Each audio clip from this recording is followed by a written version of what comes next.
জি ধন্যবাদ।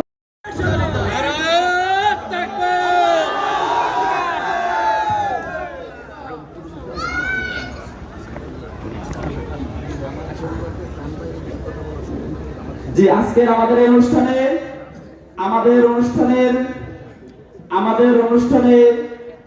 আজকের প্রধান অতিথির হাতে ফরম পূরণ করার মধ্য দিয়ে বাংলাদেশ জামাত ইসলামীতে যোগদান করছেন হাসান আলী চাঁদ মোল্লা, ইসলামী আন্দোলন বাংলাদেশের সপ্তাঙ্গ ইউনিয়নের সহসভাপতি হাসান আলী চাঁদ মোল্লা আজকের অনুষ্ঠানে প্রধান অতিথি আল্লাহ শামীম সাইদির হাতে ফরম পূরণের মধ্য দিয়ে বাংলাদেশ জামাত ইসলামীতে যোগদান করছেন। আলহামদুলিল্লাহ, আমরা বাংলাদেশ জামাত ইসলামীর পক্ষ থেকে হাসান আলী চাঁদ মোল্লাকে আন্তরিক মোবারকবাদ জানাচ্ছি এবং সাদরে গ্রহণ করছি।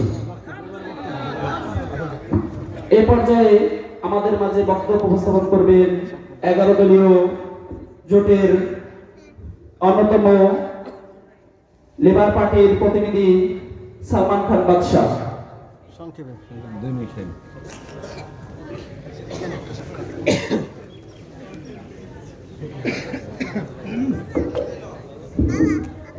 আসসালামু আলাইকুম। আসন্ন জাতীয় সংসদ নির্বাচন উপলক্ষে পিরোজপুর 2 সংসদীয় এলাকার ভান্ডার উপজেলাধীন গরিবগঞ্জ জামাতের উদ্যোগে দাঁড়িপাল্লা প্রতীকে শামীম সাইদি ভাইয়ের নির্বাচনী সভায় সম্মানিত অতিথি, আমন্ত্রিত অতিথি, 11 দলীয় রাজনৈতিক দলের নেতৃবৃন্দ, গরিবগঞ্জের গণ্যমান্য ব্যক্তিবর্গ, সম্মানিত সুধীগণ, সকলকে জানাই বাংলাদেশ লেবার পার্টির চেয়ারম্যান ডাক্তার মোস্তাফিজুর রহমান ইরান সাহেবের পক্ষ থেকে দাঁড়িপাল্লার শুভেচ্ছা ও অভিনন্দন। প্রিয় গরিবগঞ্জবাসী, আসছে আগামী 12ই ফেব্রুয়ারি সারাদিন ভোটের দিন।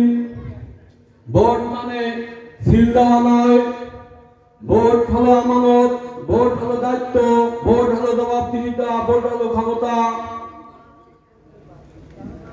আমানতের খেয়ানত করা পাপ, আমানতের খেয়ানত করলে আল্লাহর কাছে জবাবদিহিতা করতে হয়। ভোট আপনাদের আমানত, ভোট যোগ্য প্রার্থীকে দেবেন। সম্মানিত সুধীগণ, গণতান্ত্রিক দেশে সাধারণ জনগণই হলো রাষ্ট্রের মালিক, সেই মালিকানা প্রকাশের মাধ্যম হলো ভোট। আপনারা ভোট দিয়ে শাসক বানান না, ভোট দিয়ে একজন খাদেম নিয়োগ করেন। যে খাদেম নিয়োগ দেবেন সেই খাদেমের হতে হবে একজন ভালো মানুষ। যে খাদেম নিয়োগ দেবেন সে খাদেম জানি নামাজ জানে, আমানত বোঝে, আরাম থেকে দূরে থাকে, এমন একজন খাদেম নিয়োগ দেবেন। আমি আমার বক্তব্য আজকে আর দীর্ঘায়িত করব না, আমি আমার সংক্ষিপ্ত বক্তব্য এখানে শেষ করছি। বাংলাদেশ লেবার পার্টি জিন্দাবাদ, বাংলাদেশ যুব মিশন জিন্দাবাদ, বাংলাদেশ ছাত্র মিশন জিন্দাবাদ। আল্লাহ হাফেজ।